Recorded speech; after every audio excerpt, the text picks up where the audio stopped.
বুলি কম যেতিয়া কোম্পানীটোৰ বিত্তীয় অৱস্থাটো ভাল থাকে okay when the financial conditions of the company is good or in a sound condition খুব এটা ভাল অৱস্থাত যদি আছে কোনো ধৰণৰ ধৰি লোৱা খুব বেসিক বিত্তীয় খেলিমেলি নাই বিত্তীয়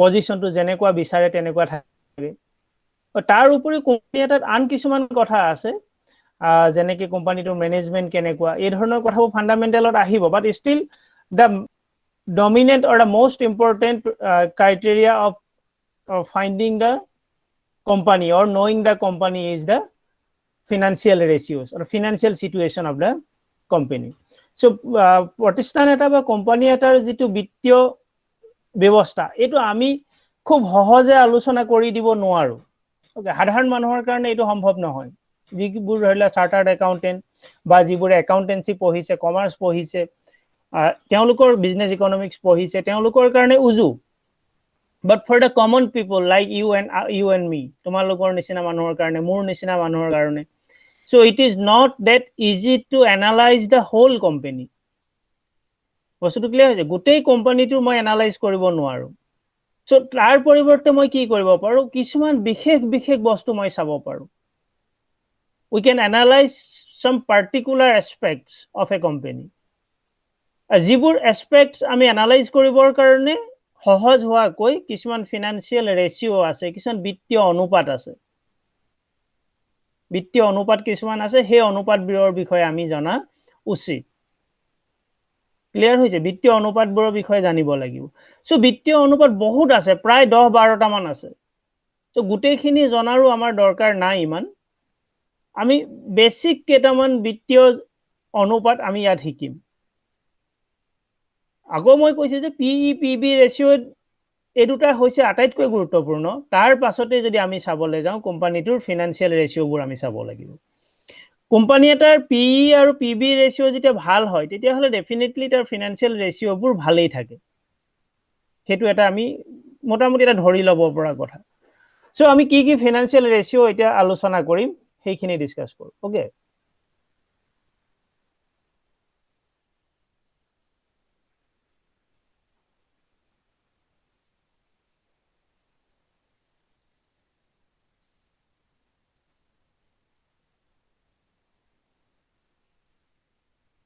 So financial ratios বুলি ক'লে আমাৰ মই কৈছো যে বহুকিটা ৰেশিও আছে তাৰ ভিতৰত আমি এটা কি চাম ROE ভয় কৰিব নালাগে এবোৰ আমি ডিটেইলছ আকৌ আলোচনা কৰিম হা ROA তাৰ পাছতে আহিলে debt to equity ratio current ratio asset turnover ratio so আমি basically we will be discussing 6 items 6 financial ratios এটা প্ৰথমটো আমি ডিসকাস কৰো what is ROE so ROE a abbreviation to car abbreviation it is return on equity return on equity অৰ্থাৎ মই প্ৰথম second ক্লাছতে কৈছিল ইকুইটি অংশ মানে এটা শেয়াৰ মই কোনো এটা company suppose share holder so মোৰ হাতত যেটো এমাউন্ট আছে হেতুৰ যেটো ভ্যালু হাতত থকা শেয়াৰটোৰ ভ্যালু এটাই এটা ওপৰটো কি বুজাইছে net income means profit before tax profit before tax দিয়াৰ আগত যেটো নেট ইনকাম দেখাইছিলো আমি এটো হৈছে profit before tax income to profit after tax নবুজায় profit before tax তাৰ পৰাহে আমি ট্যাক্স দিম শেয়াৰ হোল্ডাৰ ইকুইটি বুলি ক'লে যে যিমানবোৰ শেয়াৰ আছে সেই শেয়াৰবোৰৰ ভ্যালু এটা কোম্পানীৰ 100 শেয়াৰ আছে ওকে 100টা শেয়াৰ আছে আৰু এটা শেয়াৰৰ মূল্য ধৰি ললো 10 টকা তেতিয়া হলে শেয়াৰ হোল্ডাৰ ইকুইটিৰ ভ্যালুটো কিমান হল 100 পূৰণ 10 সমান 1000 টকা হল So shareholders equity বুলি ক'লে কিন্তু ইয়াত এটা কথা মনত ৰাখিব লাগিব যে এই যেটো ভ্যালুৰ কথা কোৱা হৈছে এই ভ্যালুটো কোম্পানীটো যিদিনা প্ৰথম বজাৰলৈ আহিছিলে অৰ্থাৎ বজাৰত যিদিনা শেয়াৰ বিক্ৰী কৰিছিলে সেই দিনাৰ ভ্যালুটো the value of the share will be the price at which the company is listed. Company to jeta register hua boli koy, bazar mukoli hua boli koy, hetuk listing boli koy. Proper term to hoise listing. Gotike he listing hoar jitu date jitu dam asile he damtoke ami lobo lagibo. Etiar current market price to nolo. It is share equity boli jeta ami define koribole goisu. We are not considering the current market price. We are taking the market price of the company when the company is listed. That means itu prathom jetia bazarole ahise সেই particular দিনটোত কোম্পানিটোৰ শ্বেয়াৰৰ value কিমান আছিল that is the shareholders equity.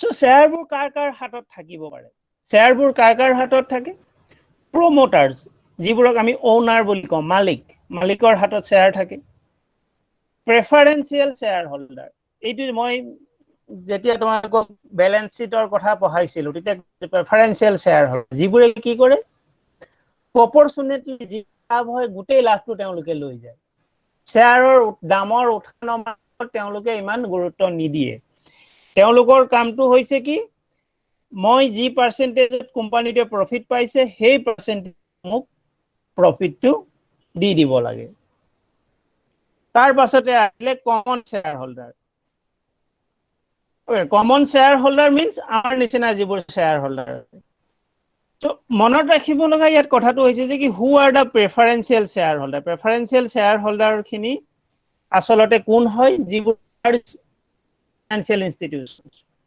ডাঙৰ বিত্তীয় প্ৰতিষ্ঠানবোৰ ডাঙৰ বিনিয়োগকাৰী সকল সাধাৰণতে preferential shareholder হয় আৰু আমাৰ নিচিনাবোৰ আমি we are the common shareholder দুইটাৰ মাজৰ পাৰ্থক্যটো হৈছে কি যে প্ৰেফাৰেন্সিয়েল শ্বেয়াৰ হোল্ডাৰে লাভৰ সম্পূৰ্ণ অংশটো লৈ যায়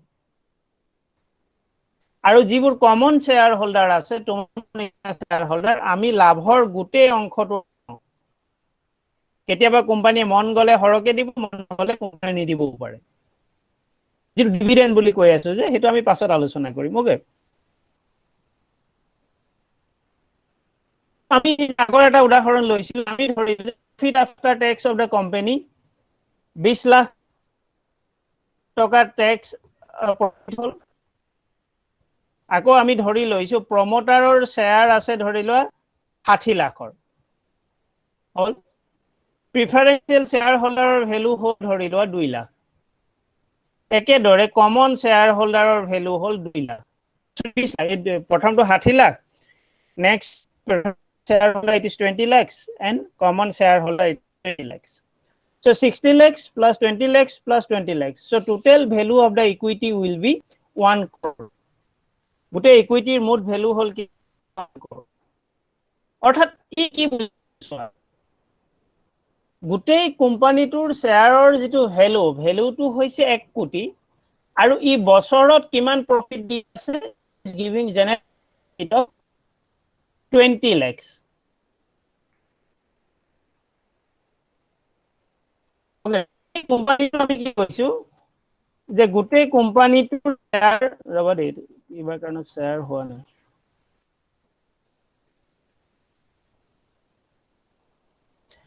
gote company to share or jitu value hetu hoise 1 koti aru company to ki korise proti bochore they are generating profit of 20 lakhs company tour লাভৰ পৰিমাণটো হৈছে 20 লাখ প্ৰতি বছৰত অৰ্থাৎ 1 কোটি টকাৰ মূল্যৰ কোম্পানি এটাই প্ৰতি বছৰে 20 লাখ টকা প্ৰফিট কৰি আছে সো 1 কোটিত তেওঁলোকৰ ৰিটাৰ্ণটো কিমান হ'ল 1 কোটিত ৰিটাৰ্ণ হ'ল 20 লাখ টকা মোৰ পইণ্টটো ক্লিয়াৰ হৈছে নে 1 কোটি টকাত ৰিটাৰ্ণ হ'ল 20 লাখ টকা গতিকে so the return on equity asile 1 koti aru return hol 20 lakh so return on equity will be 20 lakhs divided by 1 crore so 20 lakhok jodi ami 1 koti re horon koru tetia ami ki paum tetia ami pam 20% okay etu ami yat uliya dekhaisu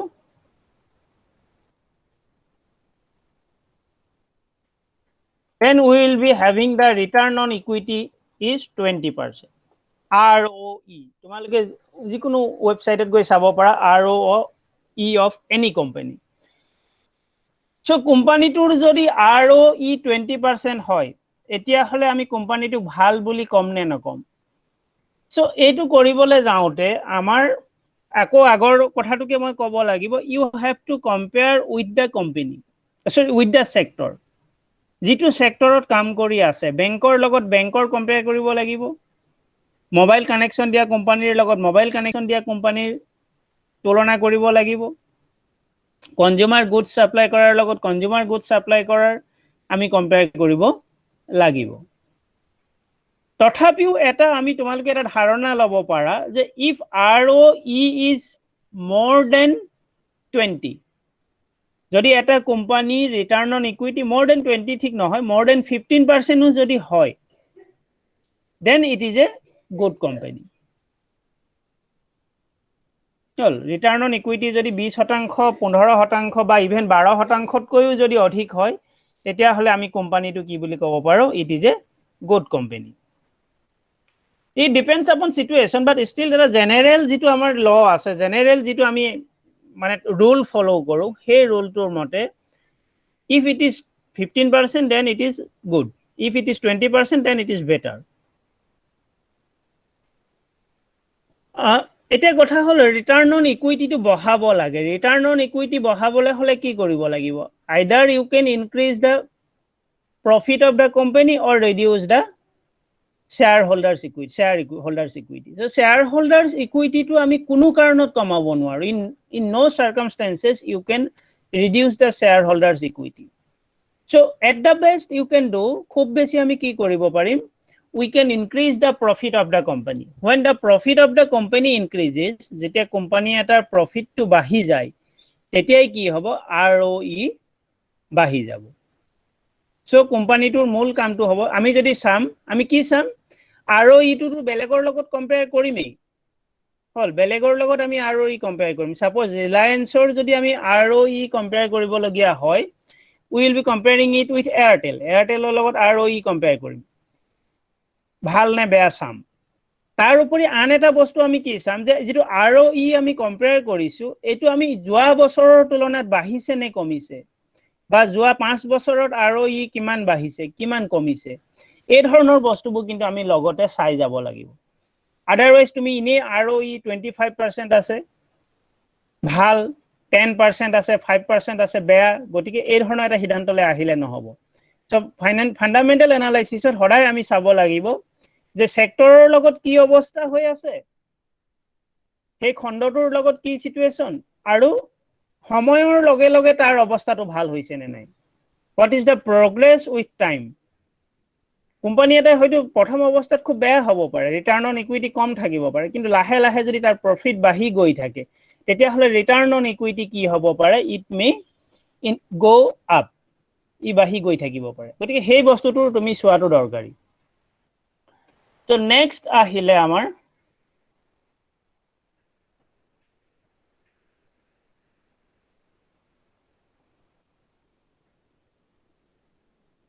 return on capital employed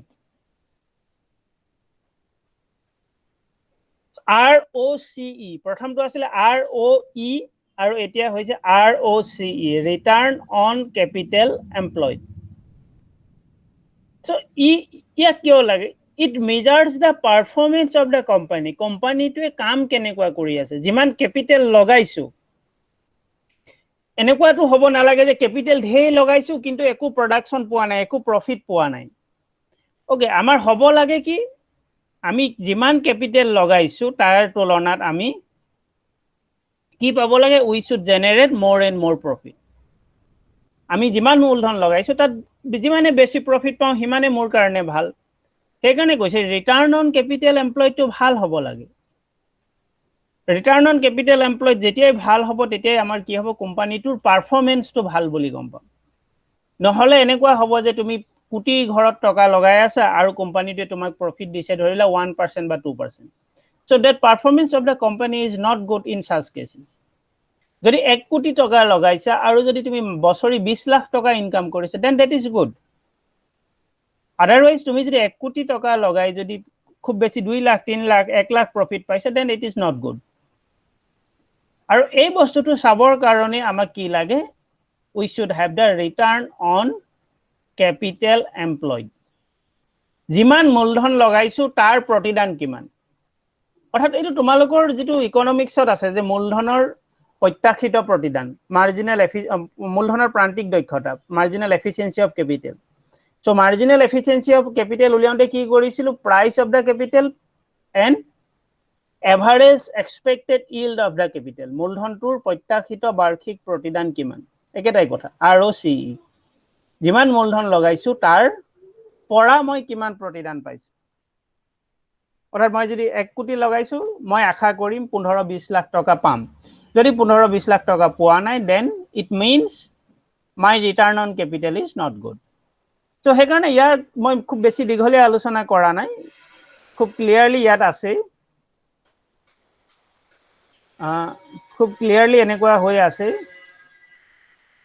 যে return on capital employed এটো খালি net profit নহয় it is profit before tax EBIT মানে কি earnings before income tax tax diar agot divided by capital employed আকৌ আমি ধৰি লৈছো EBIT অৰ্থাৎ tax diar agot মোৰ যেটো profit আছিলে এটো ধৰি ললো 20 লাখ টকা it is 20 lakhs which will be divided by 1 crore that is capital employed অৰ্থাৎ বছৰটোত মই কিমান মূলধন লগাইছো 1 কোটি টকা মূলধন লগাই থোৱা আছে গতিকে বছৰটোত মই 20 লাখ টকা ৰিটাৰ্ণ পাইছো সো মোৰ পাৰ্সেন্টেজ অফ ৰিটাৰ্ণ কিমান হল 20% সো কোম্পানীটো যদি 20% ROCE 20% it means the performance of the company is good এতিয়া কথা হল এই যে আমি যে ROE ROA ROCE এইবোৰ যে আলোচনা কৰি আছো মোক কিয় লাগে মুকটো কি লাগিছিল যে মই শেয়াৰ এটা 500 টকাত কিনিছো 1000 টকাত বিক্ৰী কৰিব লাগে অৰ্থাৎ মোৰ প্ৰফিটটো বাঢ়িব লাগে নহয় জানো একদম সিম্পল কথা শেয়াৰ এটা যেতিয়া মই বিনিয়োগ কৰি আছো মোৰ উদ্দেশ্যটো কি টু আৰ্ন প্ৰফিট মই কেতিয়া পাম 500 টকাত কিনি যদি মই তাতকৈ ওপৰত বিক্ৰী কৰো মই সাপোজ 500 টকাত কিনিলো আৰু 1000 টকাত বিক্ৰী কৰিলো I bought the share at 500 rupees and I will sell it at 1000 rupees so 500 টকা মোৰ এটা শেয়াৰ প্ৰফিট হ'ল so মোৰ প্ৰফিটৰ লগত এই কথাবোৰ মই কিয় চাব লাগে এটো কাৰণে চাব লাগে তোমালোকে এই পইণ্টটো ক্লিয়াৰ হৈ লোৱা পৰীক্ষাৰ কাৰণে দৰকাৰ নাই তোমালোকক আদাৰৱাইজ লাগিব সাপোজ কোম্পানী এটাৰ শেয়াৰবোৰৰ দাম বাঢ়ে বা কমে কি কাৰণে আমাৰ বজাৰত শাক-পাচলিৰ দাম কেতিয়া বাঢ়ে কেতিয়া কমে তুমি ক'ব পাৰিবা নেকি শাক-পাচলিৰ দাম কিয় বাঢ়ে কিয় কমে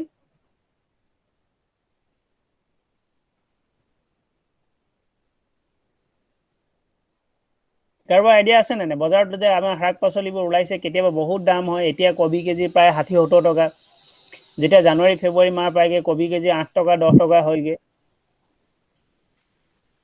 কোনোবাই কোৱা যদি কোৱা স্যাৰ উৎপাদন আৰু যোগানৰ পৰিমাণৰ ওপৰত ডিপেন্ড কৰে হেতুই অৰ্থাৎ কি হয় এই সময়ত কি হয় কবিৰ উৎপাদনটো খুব কম আছে আৰু কবিৰ চাহিদাটো বেছি আছে অৰ্থাৎ যোগান কম চাহিদা বেছি সেই কাৰণে দামটো বেছি আৰু জানুৱাৰী ফেব্ৰুৱাৰী মাহত কি হয়গে কবিৰ উৎপাদন ধেৰ হয় যোগান বহুত হয় আৰু চাহিদা ইমান নাথাকে গতিকে কি হয় কবিৰ দামটো কমি যায় শেয়াৰ বজাৰটো একেটাই তোমালোকে যদি যেতিয়া শেয়াৰ বজাৰত বিনিয়োগ কৰিবলৈ কেতিয়াবা বিচাৰিবা তেতিয়া দেখিবা যে একেটা কথাই হয় প্ৰতিটো শেয়াৰত তুমি চাই থাকিব পাৰা যে বায়াৰ কিমান আছে সেলাৰ্স কিমান আছে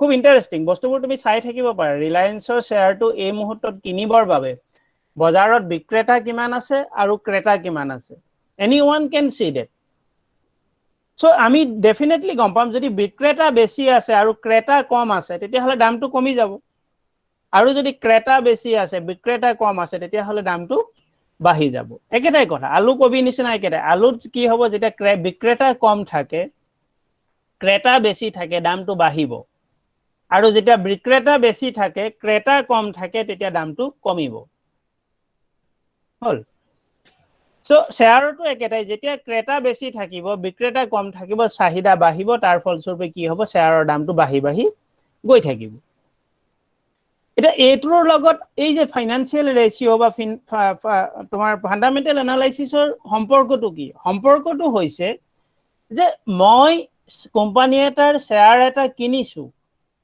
ইয়াৰ অৰ্থটো কি? I am buying the ownership of the company. মই কোম্পানীটোৰ মালিক হৈ গলো।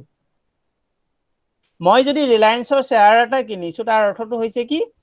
I am partially the owner of Reliance. ৰিলায়েন্সৰ মই আংশিক মালিক।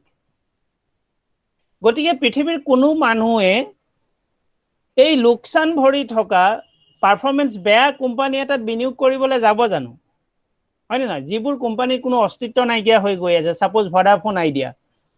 সো তেনেকুৱা কোম্পানী এটা তুমি বা মই যাম জানো যাৰ ROC negative, ROE negative, everything is negative. So সেইকাৰণে তুমি জানিব লাগিব যে কোনটো কোম্পানীৰ অৱস্থা ভাল, সেই কোম্পানীটোতেই মই বিনিয়োগ কৰিম। সো তেতিয়াহে তোমাৰ লাভৰ সম্ভাৱনা থাকিব, otherwise you will be getting loss. 500 টকাত কিনিছিলা, হয়তো সেইটো 100 টকা হ'বগে। সো সেইকাৰণে এই বস্তুবোৰ আমি জানিব লাগে। এইবোৰ একদম য'তে বিচাৰা তাতে এভেইলেবল আছে, ROE, ROC, বাট আমি পৰীক্ষাৰ কাৰণেহে আমি জানিব লগা হৈছে যে ROC কনচেপ্টটো কি, ROE কনচেপ্টটো কি। Otherwise it is already available.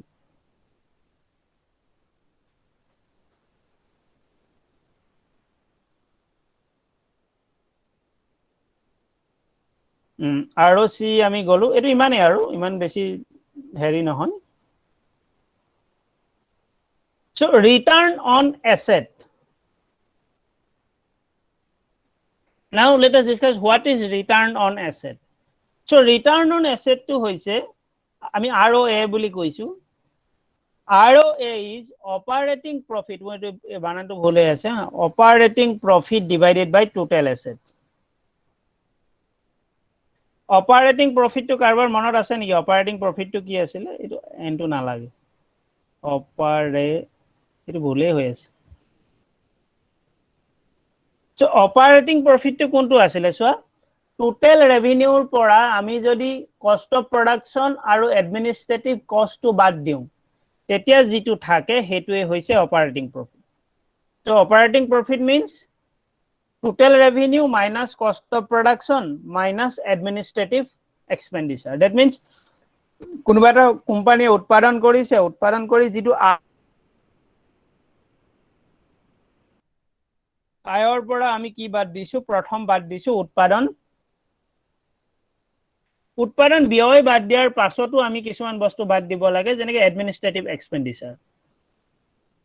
Administrative এক্সপেন্ডিচাৰটো বাদ দিলো, তেতিয়া যিটো থাকিব সেইটো হৈছে অপাৰেটিং প্ৰফিট। সো অপাৰেটিং প্ৰফিটক টোটেল এছেটছেৰে হৰণ কৰিব লাগে। টোটেল এছেটছৰ ভিতৰত কি কি থাকিলে?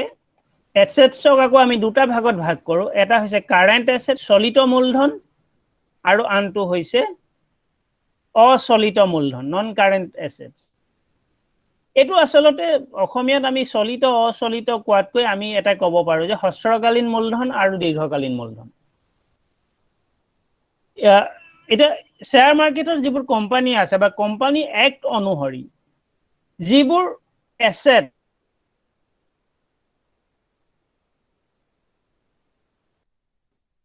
এবছৰৰ ভিতৰত সংগ্ৰহ কৰা হৈছে, এবছৰৰ ভিতৰত কালেক্ট কৰা হৈছে, কাৰেন্ট এছেট বুলি কৈছো। আৰু যিবোৰ সম্পদৰ বয়স এবছৰতকৈ বেছি, সেই এছেটবোৰ আমি কি বুলি কৈছো? নন কাৰেন্ট এছেট বুলি কৈছো। সো আমি দীৰ্ঘকালীন সম্পদ আৰু হ্ৰস্বকালীন সম্পদক লগাই আমি এটা এছেট কেটেগৰী বনাইছো, আৰু সেই এছেটটোৱে যদি অপাৰেটিং প্ৰফিটক হৰণ কৰো, তেতিয়া হলে আমি কি হ'ব? ৰিটাৰ্ণ অন এছেটটো আমাৰ ওলাব। এতিয়া কথা হল, ৰিটাৰ্ণ অন এছেটটো আমাৰ বাঢ়িলে ভাল নে কমিলে ভাল? কোনোবাই কবা নেকি?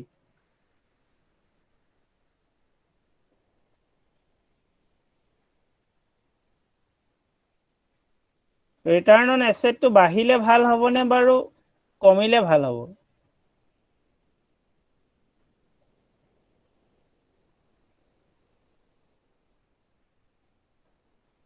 স্যাৰ বাঢ়িলে? ৰিটাৰ্ণ অন এছেট বাঢ়িলে ভাল হ'ব, কাৰণ অপাৰেটিং প্ৰফিটটো বাঢ়িব, হয়নে নহয়? ৰিটাৰ্ণ অন এছেট দুই ধৰণে বঢ়াব পাৰি। এটা হৈছে অপাৰেটিং প্ৰফিটটো বঢ়াব লাগিব, আদাৰৱাইজ টোটেল এছেটটো কমাব লাগিব। হ'ল। এতিয়া কিছুমান কোম্পানীৰ ক্ষেত্ৰত তুমি এছেট কমাবই নোৱাৰা। সাপোজ মই সেইদিনা এটা উদাহৰণ কৈছিলো যে L&Tত ইমান এছেট লাগে, that is all those are asset heavy business, খুব বেছি এছেট লাগে। অৰ্থাৎ তোমাৰ JCB লাগিলে, বিভিন্ন ধৰণৰ ট্ৰেক্টৰ লাগিলে, বিভিন্ন ধৰণৰ গাড়ী লাগিলে, বিভিন্ন ধৰণৰ মেচিন লাগিলে, চ' তাত এছেট কমাব নোৱাৰা। তাত ROE কেনেকে বাঢ়িব? যেতিয়া তুমি লাভ বঢ়াবা, আদাৰৱাইজ তুমি ROA বঢ়াব নোৱাৰা। কিন্তু কিছুমান কোম্পানী আছে যিবোৰত ধৰি লোৱা তোমাৰ এছেট কমাব পাৰি, যেনেকে তোমাৰ টেকনলজি কোম্পানীবোৰ, ইণ্টাৰনেট টেকনলজিৰ যিবোৰ কোম্পানী আছে, তেনেকুৱা কোম্পানী ভাৰতবৰ্ষত ঢেৰ আছে। সাপোজ আমি TCS ক'ব পাৰোঁ, ইনফোচিছ ক'ব পাৰোঁ, হয়নে নহয়? HCL টেক ক'ব পাৰোঁ। এতিয়া মই যদি এটা তোমালোকক খুব সৰু উদাহৰণ দিওঁ, সাপোজ ইনফোচিছ, যোৱা লকডাউনৰ পাছৰ পৰা ইনফোচিছে ক'ত বেছি গুৰুত্ব দিছে? ৱৰ্ক ফ্ৰম হোম, ঘৰৰ পৰা কাম কৰিব লাগে।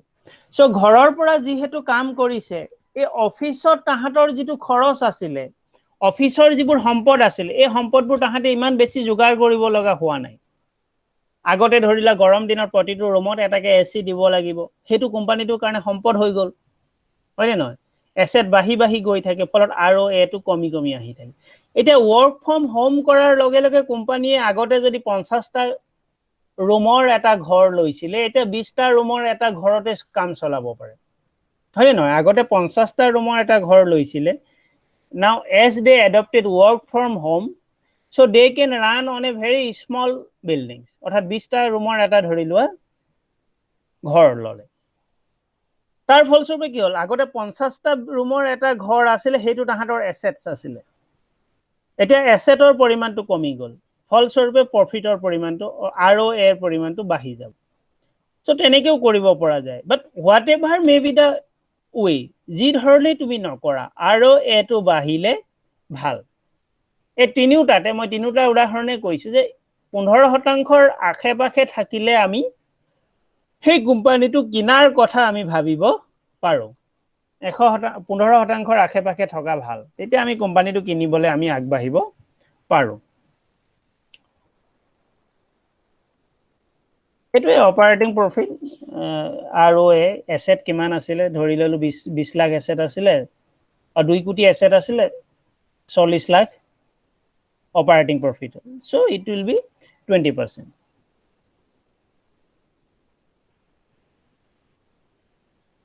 তাৰপিছত আহিলে date to equity ratio'.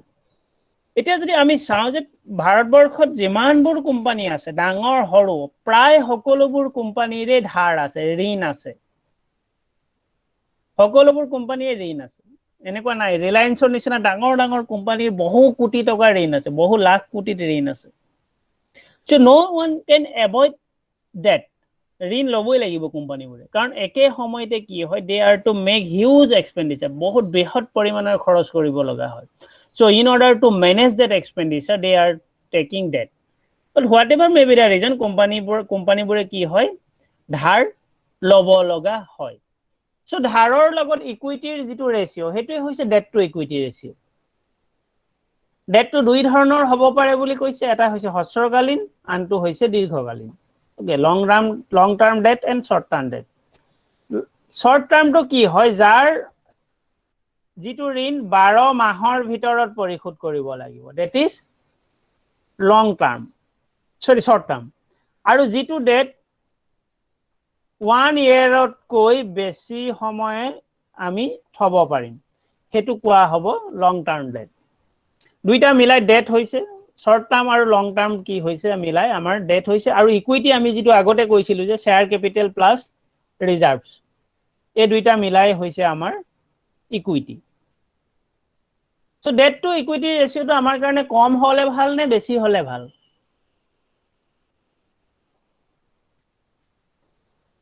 Definitely it should be on a lower side, এইটো কমিব লাগে, এইটো কম হ'লে ভাল, কাৰণ ডেট কম হ'লে ভাল। আমাৰ যিমানে ডেট কম হয় সিমানেই ভাল, তো তাততো আৰু বেলেগ কথা নাই, হয়নে নহয়? It is better to have a lower debt. As simple as that. তাতকৈ আৰু simple নাই আৰু ধাৰ কমি থাকিলে যিকোনো কোম্পানীৰ কাৰণে ভাল। এইটো সাধাৰণতে 1% তলত যদি থাকে তেতিয়াহ'লে ইমান চিন্তা কৰিবলগীয়া নাই বুলি কৈছে। If it is less than 1% or less than 1.5%, then you need not to worry about that company. সেই কোম্পানীটোৰ বিষয়ে চিন্তা কৰিবলগীয়া কথা নাই। কিন্তু এটা কথা মন কৰিব লাগিব যে কিছুমান কোম্পানীৰ ডেট টু ইকুইটি ৰেচিঅ'টো বহুত বেছি, ধৰি লোৱা 4%, 3% আছে, বুজি পাইছা? কিন্তু এই কোম্পানীবোৰ কি হয়, এই কোম্পানীবোৰৰ ধৰি লোৱা জমা টকাৰো বহুত আছে। ওকে, সেই কোম্পানীবোৰৰ কি হৈছে, they have a huge cash. অৰ্থাৎ কি হৈছে চোৱা, মোৰ বেংকত ধাৰ আছে, মোৰ ধৰি লোৱা বেংকত ধাৰ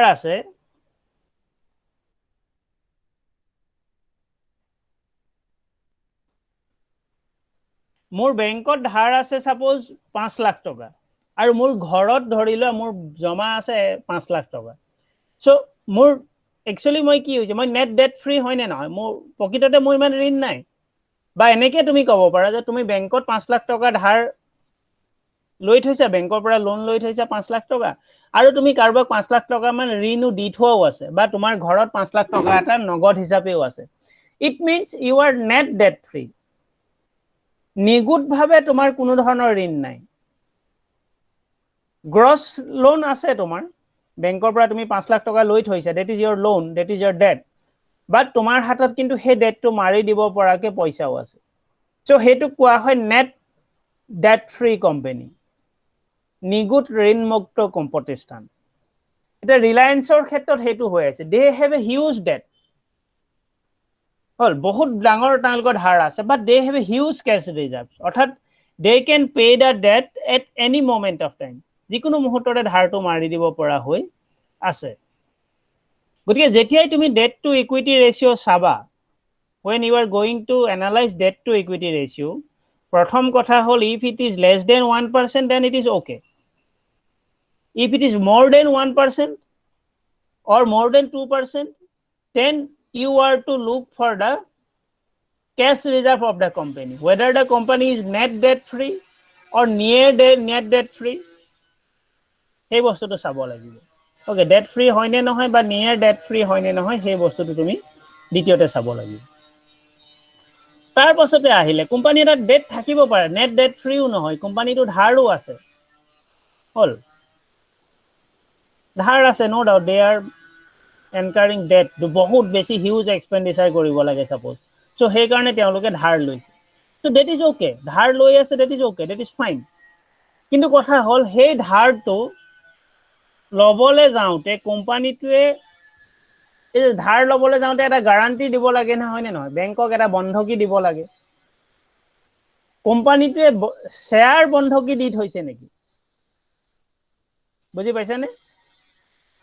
ডেট টু ইকুইটি ৰেচিঅ' চোৱাৰ পাছত তোমালোকে নেট ডেট ফ্ৰী হয় নে নহয় চালা।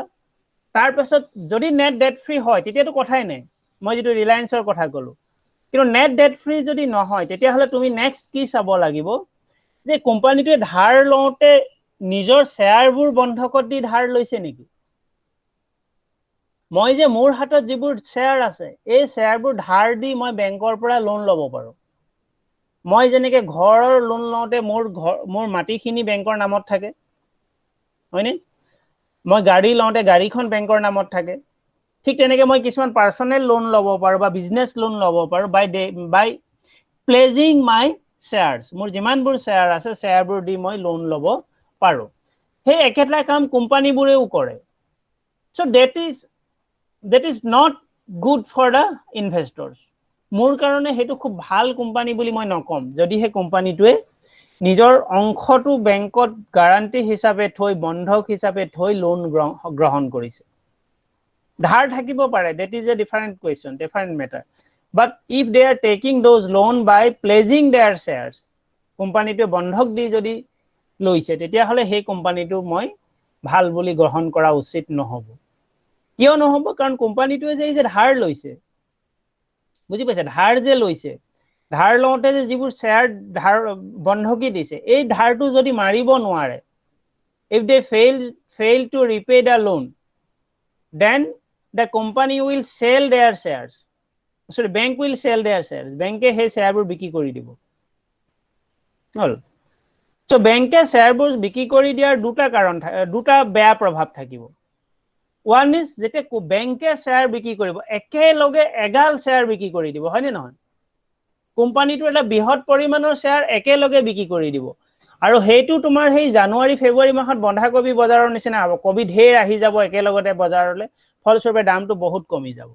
অৰ্থাৎ যিটো শ্বেয়াৰ তোমাৰ হাতত আছিলে সেই শ্বেয়াৰৰ দামো তৎক্ষণাৎ বহুত বেছি কমি গুচি যাব। হল, তেনেকুৱা উদাহৰণ বহুত আছে। আৰু ৰিচেণ্টলি তোমাৰ এই যে বিজয় মালিয়াৰ কাহিনীটো তোমালোকে জানা। বিজয় মালিয়াৰ কিছুমান তেনেকে শ্বেয়াৰ ধাৰলে দি শ্বেয়াৰ বন্ধকত দি ঋণ লৈছিলে। সেই শ্বেয়াৰবোৰ আজি কেইদিনমানৰ আগত বিক্ৰী কৰিলে কোম্পানীটোৱে, সৰি বেংকবোৰে, ষ্টেট বেংক আৰু এনেকে কিছুমান বেংকে বিক্ৰী কৰিলে। বিক্ৰী কৰাৰ দিনা সেই কোম্পানীটোৰ শ্বেয়াৰ দুদিনৰ ভিতৰত প্ৰায় 15% মান দুদিনৰ ভিতৰত ডাউন হৈছে, 15% মান। সো এইটো ইমাজিন কৰিব নোৱাৰা, তোমাৰ হাতত তোমাৰ টকাখিনিৰ 15% দুদিনত কমি গৈছে। সো তেনেকৈ কোম্পানীটো আমি সাধাৰণতে ভাল বুলি নকওঁ। Debt means they are not risk free. সেইটো প্ৰথম কথা হ'ল।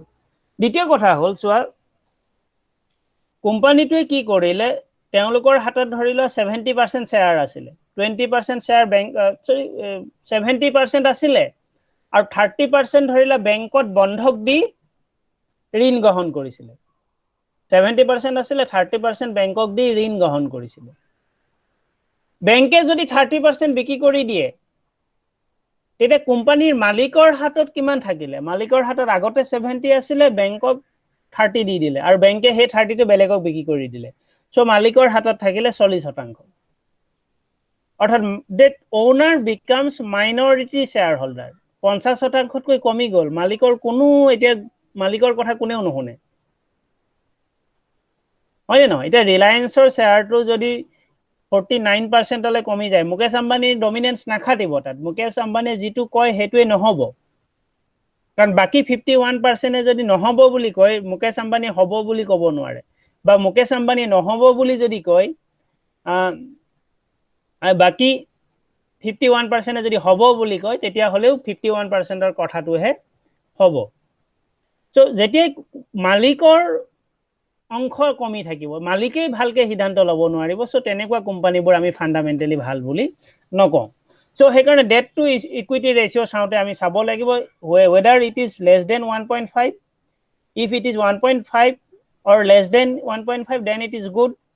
If it is more than that, যদি তাতকৈ বেছি হৈছে, তেতিয়াহ'লে you have to look about the surplus cash reserve condition of the company. If that is net debt free, then that is okay. তাৰ পাছত যদি নেট ডেট ফ্ৰী নহয়, তেতিয়াও ইমান চিন্তা কৰিবলগীয়া কথা নাই, কোম্পানীয়ে ধাৰ ল'বলগীয়া হ'ব পাৰে, কিন্তু সেই ধাৰটো শ্বেয়াৰ বন্ধকি দি লৈছে নেকি? যদি লৈছে তেতিয়াহ'লে you should avoid that company. That company is not fundamentally good. তো ডেট টু ইকুইটি ৰেচিঅ' চাওঁতে সেইকাৰণে আমি অকল ডেট টু ইকুইটি ৰেচিঅ' চালেই নহ'ব, বাকী লগত এই দুটা বস্তু চাব লাগিব। So next, let us go to another ratio.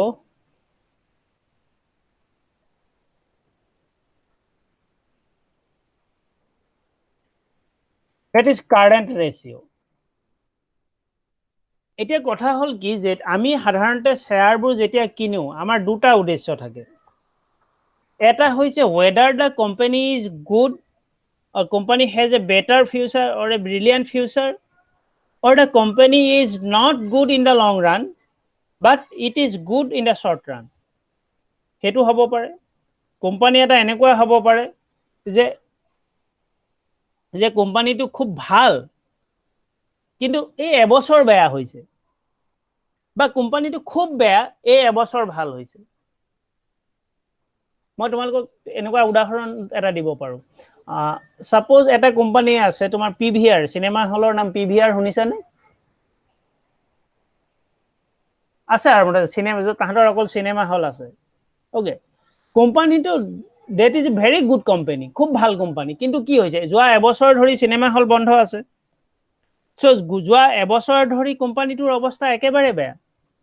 তুমি পিবি ৰেশিওবোৰ যদি চোৱা তেতিয়াহ'লে দেখিবা যে PVR is a very bad company, but PVR is a very good company if you look about the situation, যেটো সিচুৱেশন চলি আছে সিচুৱেশনটো যদি চোৱা then PVR is a good company, কাৰণ সিনেমা হল বন্ধ আছে, অৰ্থাৎ প্ৰডাক্টিভ এক্টিভিটিজ তাহাঁতৰ সব বন্ধ আছে, আৰু প্ৰত্যেকটো শ্বপিং মলত সিনেমা হলৰ ভাড়া দি থকা হৈছে। Definitely they are not getting any profit, any revenue। কিছুমান মানুহক এতিয়াও তাহাঁতি দৰমহা দি থাকিব লগা হৈছে। সো হেতু এটা তেনেকুৱা কথা। ঠিক তেনেকৈ কিছুমান এনেকুৱা কোম্পানী আছে, বুজি পাইছে নে, এনেকুৱা কোম্পানী আছে যিবোৰ কোনো অস্তিত্বই নাছিলে। মেডিকেল কোম্পানী ধৰা সৰু সৰু মেডিকেল কোম্পানী, ফাৰ্মাচিউটিকেল কোম্পানী, সেই কোম্পানীবোৰৰ কৰোনা অহালৈকে কোনো অস্তিত্বই নাছিলে। বুজি পাইছা, কৰোনা অহাৰ আগলৈকে কোনো অস্তিত্বই নাছিলে, কিন্তু কৰোনা অহাৰ পাছত কি হ'ল, যেহেতু সব মেডিকেল কোম্পানীৰ অৱস্থা ভাল হৈছে, সব মেডিকেল কোম্পানীৰ ফাৰ্মাচিউটিকেল কোম্পানীৰ অৱস্থা ভাল হৈছে, গতিকে সেই কোম্পানীবোৰৰ এই PE/PB ৰেশিওবোৰ ভাল হৈছে। বাট if you look at the whole situation, গোটেই সিচুৱেশনটো যদি চোৱা, if you analyze the overall scenario, then you will find that the company is not good। সেই কোম্পানীটো ভাল কোম্পানী নহয়। কৰোনা আহিছে, ঔষধ বেছি বিক্ৰী হৈছে, যি ঔষধ কোম্পানীবোৰৰ অৱস্থা ভাল হৈছে, that's why it performs better। So মানে শৰ্ট টাৰ্মত কোম্পানীটোৰ অৱস্থা ভাল হৈছে, লং টাৰ্মত কোম্পানীটোৰ অৱস্থা আকৌ আগৰ অৱস্থালৈ গুচি যাব। সো সেইকাৰণে আমি যদি শ্বেয়াৰ এটা চাওঁ, আমি হ্ৰস্বকালীন আৰু দীৰ্ঘকালীন দুইটা বস্তুৱেই চাব লাগে। আৰু মোৰ এইমটো কি, to earn profit in the short run or to hold the share for a very long period of time। সেই তাৰ ওপৰত বেছ কৰি আমি চাব লাগিব। এতিয়া কোম্পানী এটা হ্ৰস্বকালীন যিটো পাৰফৰ্মেন্স, অৰ্থাৎ লাষ্ট এবছৰৰ পাৰফৰ্মেন্সটো চাবলৈ হ'লে আমাৰ হাতত এটা ৰেচিঅ' আছে, সেই ৰেচিঅ'টো কোৱা হয় কাৰেণ্ট ৰেচিঅ', চলিত অনুপাত। That ratio is known as current ratio, চলিত অনুপাত। Okay, so চলিত অনুপাতটো কি, চলিত অনুপাতৰ আমি ডেফিনেশনটো কি দিছো চোৱা।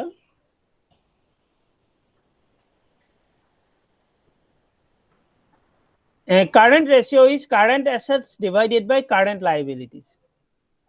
চলিত সম্পদ আৰু চলিত দায়বদ্ধতা এই দুটা মিলাই আমি কি পাইছো, কারেন্ট রেশিও পাইছো। Current ratio is current assets divided by current liabilities। Now let us see what is current assets and what is current liabilities। এইকেইটা আমি অকমান চাবলগীয়া হৈ যায়। কারেন্ট assets, কারেন্ট শব্দটোৰ ইয়াত অৰ্থ কি বুজাইছে, উইদিন 1 year। উইদিন 1 yearত কোম্পানীটোৰ হাতত কি কি থাকিব পাৰে, দে মে হেভ কেছ, কোম্পানীটোৰ কেছ থাকিব পাৰে, নগদ ধন। বেংক ডিপজিট, যেটো যেতিয়াই লাগে তেতিয়াই উলিয়াব পৰা বেংক ডিপজিট। বুজি পাইছা, বেংক ডিপজিট কোনটো কৈছো, যেতিয়াই উলিয়াবলৈ মন যায় তেতিয়াই উলিয়াব পৰা বেংক ডিপজিট। মাৰ্কেটেবল সিকিউৰিটিজ, অৰ্থাৎ কোম্পানীটোৱে মাৰ্কেটেবল মিন্স কি, বিক্ৰী কৰিব পৰা। এইটো শ্বেয়াৰ, তাৰ মানে কোম্পানীটোৱে ধৰি লোৱা বেলেগ কোম্পানীৰ শ্বেয়াৰ কিনি থব পাৰে, বেলেগ কোম্পানীৰ শ্বেয়াৰ কিনি থব পাৰে। Okay, they can purchase shares of others company। So তেতিয়াহ'লে সেই শ্বেয়াৰবোৰ তেওঁলোকে যিকোনো মুহূৰ্তত বিক্ৰী কৰিব পাৰে, সেইটো কোৱা হৈছে মাৰ্কেটেবল সিকিউৰিটিজ, বজাৰ বিক্ৰীযোগ্য সিকিউৰিটি। এবছৰৰ ভিতৰত যেতিয়াই লাগে তেতিয়াই তেওঁলোকে সেইবোৰ বিক্ৰী কৰিব পাৰে। So it becomes current assets. Next আহিলে একাউণ্টছ ৰিচিভেবল। এই বছৰটোৰ ভিতৰত কোম্পানীটোৱে কিমান টকা পাবলৈ আছে, কাষ্টমাৰৰ পৰা, বিভিন্ন সোৰ্সৰ পৰা কিমান টকা পাবলৈ আছে। ওকে, বিভিন্ন সোৰ্সৰ পৰা কিমান টকা পাবলৈ আছে, দ্যাট ইজ একাউণ্ট ৰিচিভেবলছ। ইনভেন্টৰী, যোৱা বছৰৰ কিবা যদি মজুত আছে বা এই বছৰৰ যদি কিবা মজুত আছে, that will be a part of the inventory। Inventory মানে মজুত। তাৰ পৰা কৈছে প্ৰিপেইড এক্সপেন্সেছ, কোম্পানীটো ধৰিলা কিছুমান খৰচ আছিলে যিটো কোম্পানীতে প্ৰিপেইড কৰিছে, আগতীয়াকৈ পে কৰি থৈছে। So it is a asset for the company, it is not a liability। যেটা দিবলগীয়া নাই, দিলোই। কোম্পানী এটাই ধৰিলা ইন্স্যুৰেন্স পলিচি এটা কিনিলে, ওকে ইন্স্যুৰেঞ্চ পলিচি এটা কিনিলে তাৰ কাৰণে প্ৰিমিয়ামটো গোটেই প্ৰিমিয়ামটো দি দিলে so it becomes a asset for the company okay it becomes an asset from the company কাৰণ কোম্পানীটো কি হৈছে যিমান এক্সপেন্সেস আছিল আগতীয়াকে কৰি দিছে তাৰ পিছত এটা শৰ্ট টাৰ্ম লোনস এণ্ড এডভান্সেস যিবোৰ লৈছে হস্ৰকালীন এবছৰৰ কাৰণে যিবোৰ লোন আৰু এডভান্স লৈছিল these are the components of current assets চলিত সম্পদৰ এইকিটাই হৈছে ভাগ current liabilities accounts payable কাৰোবাক দিবলে আছে suppose কেঁচা সামগ্ৰী যাৰ পৰা লৈছে তাক দিবলে আছে so that is accounts payable okay তাৰ পাছতে আহিলে short term loans বোৰ কোড হয় যিবোৰ লৈ থৈছিলে দিবলে আছে আগৰটো লোৱাটো এসেটছত আছিল এটা দিবলে থকাটো লায়াবিলিটিছত আছে cash credit and overdraft এই দুটা ঋণৰ প্ৰকাৰ basically these cash credit and overdraft are actually short term loan তোমালোকে বেংকিং বহুতে পঢ়িছা থাকে cash credit আৰু cash credit টো হৈছে এনেকুৱা এক প্ৰকাৰৰ লোন যিটো লোন তোমাৰ একাউণ্টত বেংকে দি দিয়ে আৰু দি দিয়াৰ পাছত তুমি যিটো ইউজ কৰা তাৰ ওপৰতহে তুমি ইন্টাৰেষ্ট দিবা নুলুৱাটো তুমি ইন্টাৰেষ্ট দিব নালাগে ওভাৰড্ৰাফটটো এনেকুৱা এটা বস্তু যিটো তুমি কি কৰিবা you can draw amount more than your deposit from a bank তুমি বেংকৰ পৰা যিমান জমা আছে তাতকৈ বেছি উইথড্ৰ কৰিব পৰা কিছুমান অপচনছ আছে হেতু হল advance from the customer কোনোবা কাস্টমাৰে এডভান্স দি থৈছে বস্তু বিচাৰি so it becomes a liability for the company কাৰণ কোম্পানীটো এটো liable they have to produce their product and sell it to the customer because customers made advance payment customer advance payment কৰি থৈছে outstanding expenses আগৰ কিবা ধাৰ ধৰ আছিল যদি হেবুৰু কি হ'ব দিব লাগিব আগৰ কিবা খৰচ কৰিব লগা আছে হেখিনি দিব লাগে টাৰ্ম লোন ইনস্টলমেন্ট পুৰণা লোনৰ ইনস্টলমেন্টটো আমাৰ লায়াবিলিটিজত আহিব কাৰণ এটো এই বছৰৰ ভিতৰতে দিব লাগিব তো কাৰেন্ট ৰেশিওটো কি হয় এসেটটো যদি বেছি হয় asset যদি বেছি হয় আৰু liabilities যদি কম হয় if your asset is more than your liabilities then that is good এটা হলে আমি কোম্পানীটো ভাল বুলি কম আৰু কাৰেন্ট asset টো যদি কম হয় আৰু liabilities টো যদি বেছি হয় then that is not good for the company hall so এইকেইটা হৈছে বেসিক্যালি আমাৰ ৰেশিও তাৰপিছত আমি ডিভিডেন্ড আছে ডিভিডেন্ডটো মই আজি নপঢ়াও হা মোৰ অকমান মানে এই ঘৰত কাম গন চলি আছিল মানুহবোৰ ৰৈ আছে মোৰ কাৰণে ডিভিডেন্ডটো আমি নেক্সট ক্লাছতে আমি আলোচনা কৰিম অকমান দীঘলো আছে ডিভিডেন্ডৰ বস্তুটো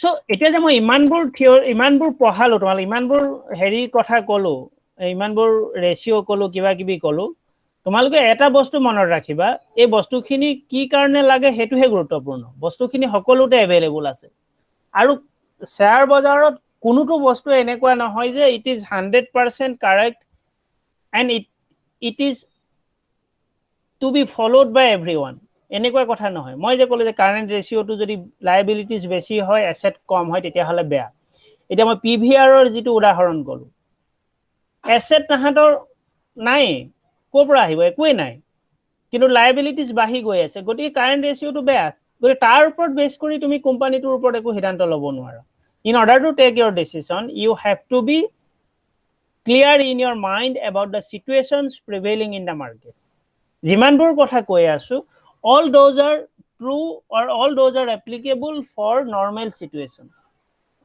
in case of abnormal situation you have to do the analysis in a different way অলপ বেলেগ ধৰণে এনালাইসিস কৰিব লাগিব ওকে সেই ধৰণে এনালাইসিস কৰিলেহে তুমি তোমাৰ মানে প্ৰকৃত যেটো ফলাফল হেতু পাবা হল আৰু এইখিনি যদি সময় হয় আমি নেক্সট ক্লাছত কোড কেনেকৈ চাব পাৰি মই অলপ দেখাই দিম বাৰু ইয়াৰ নেক্সট ক্লাছত মই তোমালোকক লাইভ যদি দেখাব পাৰো যে কাৰেন্ট ৰেশিওটো কোড চাবা ওয়েবসাইট ঢেৰ আছে মানি কন্ট্ৰোল বিজনেস টুডে যিবোৰ ৰেপুটেড বিজনেস নিউজ পেপাৰ বা বিজনেস নিউজ এজেন্সি আছে তাতে এইবোৰ সব পায় বাট ষ্টিল আমি কেইটামান চাম বাৰু কেইটামান কোম্পানী চালে তোমালোকৰ এটা আইডিয়া হ'ব আৰু চালেহে গম পাম মই যেতিয়া তোমালোকৰ আগত চাম তেতিয়াহে গম পাম যে এইটো ধৰিলে ROC কম কিয় কম বুজি পাইছেনে ইয়াৰ PB ৰেচিঅ'টো কম কিয় কম তেতিয়াহে গম পাম কাৰণ 8000 কোম্পানীৰ প্ৰত্যেকৰে ক্যাৰেক্টাৰিষ্টিক্সবোৰ বেলেগ বেলেগ মই তোমালোকক কৈ আছো যে ৰিলায়েন্সৰ লগত এয়াৰটেল কম্পেয়াৰ কৰিবা বাট it is not recommended to compare Reliance with Airtel because Airtel is only a mobile connection provider but Reliance is not only a mobile mobile connectivity provider it has more than that for example it has petrochemical business it has retail তেনেকুৱা ধৰণৰ কিছুমান বস্তু আমি মানে সময় সময় চাব লাগিব সেইকাৰণে প্ৰ্যাকটিক্যালি যেতিয়া তোমালোকে চাবা তেতিয়াহে কিছুমান বস্তু কৰবা তেতিয়া তোমালোকে দেখিবা যে মই বহু বস্তু কোৱা নাই যিবোৰ বস্তু আসলতে আমি ক'ব লাগে যিবোৰ বস্তু মই এৰি থৈ গৈছো হয় মই জানি বুজি এৰি থৈ গৈছো কিছুমান বস্তু বা কিছুমান বস্তু আমি আলোচনালৈ অনা নাই যেতিয়া তোমালোকে নিজেই চাবা ফিল্ডত যেতিয়া তোমালোকে এক্সপেৰিয়েন্স কৰিবা তেতিয়া দেখিবা যে হয় আৰু কিবা কিবি বস্তু চাব লাগিব হল সো আজি অকমান মই সোনকালে সামৰি দিছো পলাক দা মই শুনি আছো আজি অকমান সোনকালে সামৰিছো মই ঠিক আছে মনডে কৰিলে নেক্সট মানডে কৰিম মনডে হ'ব মানডে কৰিম হ'ব ঠিক আছে ওকে ঠিক আছে thank you Thank you, sir. Thank you welcome